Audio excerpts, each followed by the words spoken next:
Hello friends, नमस्कार। स्वागत है आपका मेरे यूट्यूब चैनल पर। दोस्तों, जैसा कि आपको विदित होगा कि मैंने इंडियन पॉलिटी यानी इंडियन भारतीय राज व्यवस्था के मौलिक अधिकारों के पार्ट 1 और पार्ट 2 जो बहुत ही महत्वपूर्ण क्वेश्चनों को मैंने सेलेक्ट किया था, उन क्वेश्चनों को मैंने पार्ट 1 और पार्ट 2 में कवर किया था। आज इसका पार्ट 3 में कवर करने जा रहा हूँ। उम्मीद है दोस्तों ये क्वेश्चन आपको बहुत ही पसंद आएंगे, और ऐसा नहीं कि अरे गहरे नत्थु खैरा की तरह मैंने कोई क्वेश्चन उठा लिया और उसको आपको बता दिया। आप खुद देख सकते हैं कि ये क्वेश्चन यूपीपीसीएस यानी Uttar Pradesh public service commission, UPSC union public service commission, या BPSC Bihar public service commission, या राजस्थान पब्लिक सर्विस कमीशन, किसी भी स्टेट एग्ज़ाम या किसी भी सेंट्रल एग्ज़ाम, लगभग हर एक वेरियस एग्ज़ाम में एक या दो क्वेश्चन ज़रूर पूछे जाते हैं। इसीलिए मैंने इसका पार्ट 3 भी प्रोवाइड करने की कोशिश की। मैंने सोचा कि अगर ये क्वेश्चन छूट जाएंगे जो जो विदित होगा कि जो अक्सर क्वेश्चन पूछे जाते हैं चाहे वो कोई भी परीक्षा हो, तो इसलिए मैंने सोचा कि क्यों ना इसको पार्ट 3 में कवर कर दिया जाए। तो उम्मीद है दोस्तों आपको ये क्वेश्चन बहुत ही उम्दा और बहुत ही अच्छे से समझ में आएंगे। तो चलिए आगे बढ़ते हैं। देखिए क्वेश्चनों को किस प्रकार, कौन से क्वेश्चन का आंसर सही है। तो पहला क्वेश्चन है दोस्तों कि भारत का संविधान भारत का संविधान स्पष्टता प्रेस की आज़ादी की व्यवस्था नहीं करता, किंतु यह आज़ादी अंतर्निहित है। अनुच्छेद ऑप्शन नंबर ए 19 फर्स्ट यानी आ में, बी 19 के सेकंड बा में, 19 के फर्स्ट सा में, 19 के फर्स्ट दा में। तो इसका राइट आंसर दोस्तों आप कमेंट करिए। 5 सेकंड का आपके पास टाइम है, तो आप कमेंट करके बताइए। तो चलिए दोस्तों 5 सेकंड हो गए हैं। तो इसका राइट आंसर है ए 19 के आ यानी फर्स्ट आ में। अगला क्वेश्चन है दोस्तों, स्वतंत्रता के मूल अधिकार से संबंधित संविधान के अनुच्छेद 19 के अंतर्गत कितने प्रकार की स्वतंत्रता प्रत्याभूत है। Option number A 10, B 8, C 6, D 4। तो इसका राइट आंसर है दोस्तों ऑप्शन नंबर सी यानी 6। अगला क्वेश्चन है दोस्तों, स्वतंत्रता का अधिकार संविधान के किन अनुच्छेदों में वर्णित है। ऑप्शन नंबर ए अनुच्छेद 14 से 18, अनुच्छेद 19 से 22, अनुच्छेद 23 से 24, अनुच्छेद 25 से 30। तो इसका राइट आंसर दोस्तों ऑप्शन नंबर बी अनुच्छेद 19 से 22।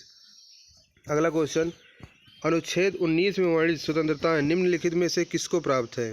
ऑप्शन नंबर ए भारत के निवासियों को, भारत में पैदा हुए सभी व्यक्ति को, केवल भारतीयों को, उपयुक्त सभी को। तो इसका राइट आंसर है दोस्तों ऑप्शन नंबर सी केवल भारतीयों को।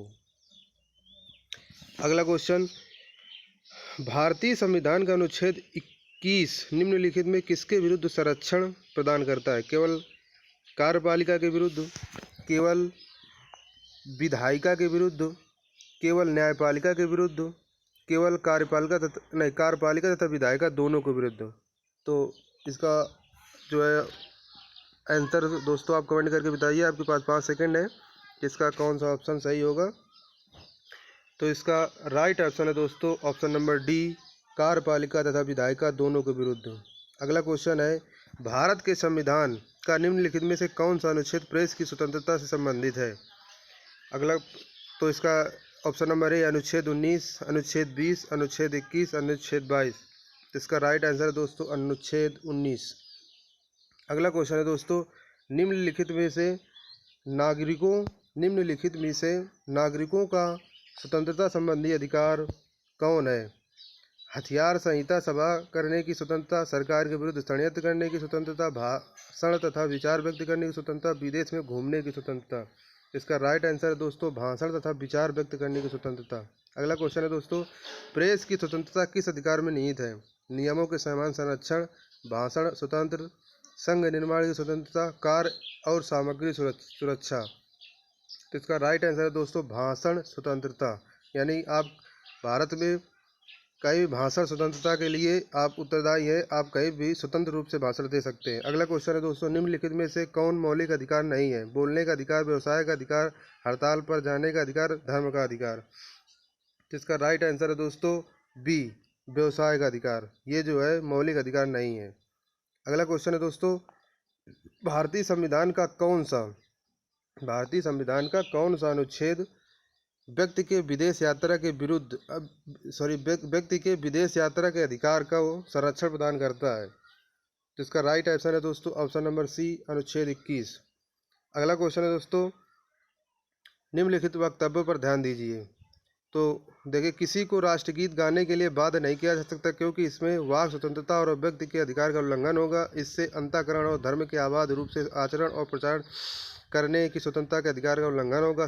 राष्ट्रीय गीत गाने के लिए किसी को बाध्य करने का कोई विधिक उपबंध नहीं है। तो इसका दोस्तों 5 सेकंड है आपके पास। तो इसका जो है राइट ऑप्शन आप बताइए कि इसका राइट आंसर क्या होगा। आपके पास 5 सेकंड है, तो आप कमेंट करके बताइए कि इसका राइट आंसर क्या होगा। तो दोस्तों इसका राइट आंसर है ऑप्शन नंबर ए।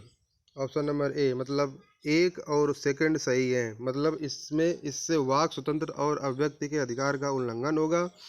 यानी किसी के बोलने और उसके निजी मामलों में अगर आप किसी को बाध्य करते हैं राष्ट्रगीत गाने के लिए, तो उसके बोलने और निजी मामले में बहुत बड़ा उल्लंघन होगा। अगला है, इससे अंतःकरण और धर्म के आबाद रूप से आचरण और प्रचार करने की स्वतंत्रता के अधिकार का उल्लंघन होगा। यानी जो फंडामेंटल राइट्स, यानी जो संविधान में कहा गया है कि आप स्वतंत्र धर्म के से किसी भी प्रकार का कोई भी धर्म के किसी के खिलाफ मत बोलिए, तो उसके पर्सनल यानी निजी रूप से उसके अधिकार का उल्लंघन होगा। तो देखिए दोस्तों, ये IAS 1996 में पूछा हुआ क्वेश्चन है, बहुत ही इंपॉर्टेंट क्वेश्चन है। उम्मीद है आपको ये क्वेश्चन पसंद आए होंगे। अगर पसंद आए तो मेरे चैनल को सब्सक्राइब करिए, लाइक करिए एवं शेयर करिए। जय हिंद, वंदे मातरम।